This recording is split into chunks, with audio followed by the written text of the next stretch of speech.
Bonjour Monsieur Bognaud. Bonjour. Vous êtes donc directeur de la Galerie du Bois, qui est un lieu d'échange et d'exposition autour de la filière bois. Est-ce que vous pouvez nous en dire plus sur cet établissement? Oui, c'est un équipement du département de Saône-et-Loire, qui a maintenant 10 années, et qui se veut effectivement être une vitrine de la filière bois, filière forêt et bois.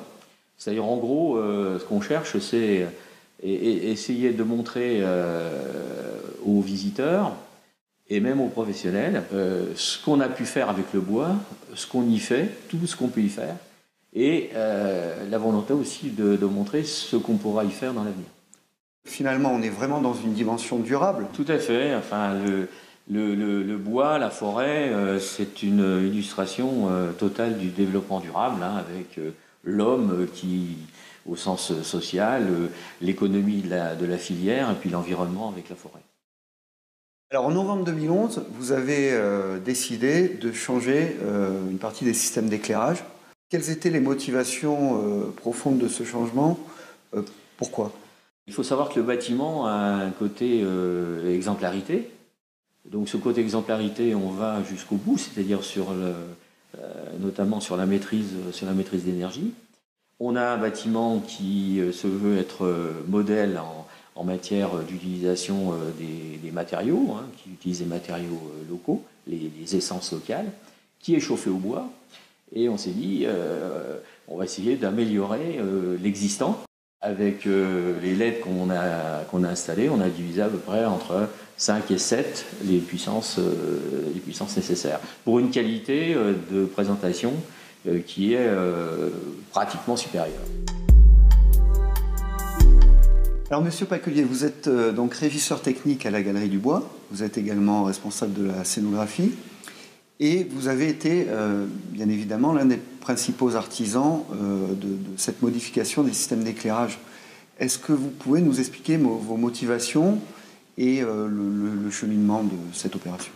Oui, on va dire que tout ça démarre par rapport à un projet Oméga qui était un projet d'opération de maîtrise d'énergie de la galerie, d'où le nom Oméga, Donc on a fait divers bilans, que ce soit environnemental, énergétique, et on a essayé de faire une synthèse de ces bilans pour voir comment on pouvait améliorer le plus rapidement possible certains points. Donc on s'est aperçu que le côté électrique, il y avait un coût. On avait un coût aussi bien financier, mais un coût aussi de maintenance, et on avait un problème de confort d'été ici.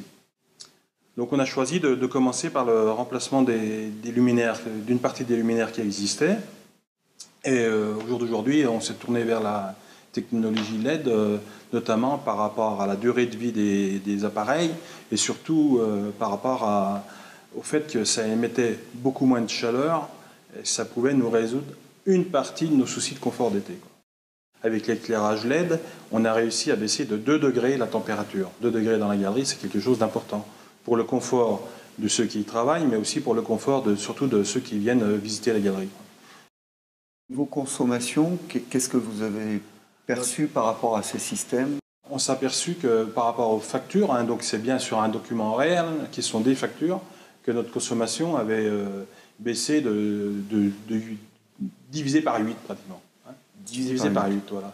Donc à un tel point même que certains se sont demandé, en voyant la facture, si la galerie était encore ouverte, si on faisait toujours des expositions.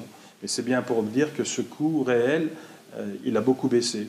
Et il y a un coût financier, mais ce qu'il ne faut pas perdre de vue non plus, c'est qu'il y a un coût aussi de maintenance.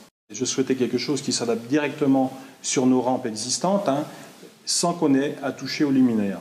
On arrive vraiment à mettre en valeur les objets qu'on souhaite exposer avec ce type d'éclairage. Et donc les artistes sont ravis, quelquefois même redécouvrent, je vous dis, leurs œuvres par le biais d'un nouvel éclairage. Je suis toujours à la Galerie du Bois, cette fois-ci accompagnée d'une jeune artiste, Marie Jourda. J'ai découvert les dalles, parce qu'en fait, c'est vrai que je ne connaissais pas ça avant, tout simplement. Et ça m'a donné vraiment du plaisir. Pourquoi? Parce que la plupart du temps, les éclairages artificiels ont tendance à écraser les pigments. Et que là, au contraire, ça réveille. Il y a une forme de vibration. Simplement, ça réveille les pigments exactement comme la lumière du soleil. comme la lumière naturelle. Donc ça, c'est assez extraordinaire, c'est sincère, c'est assez étonnant.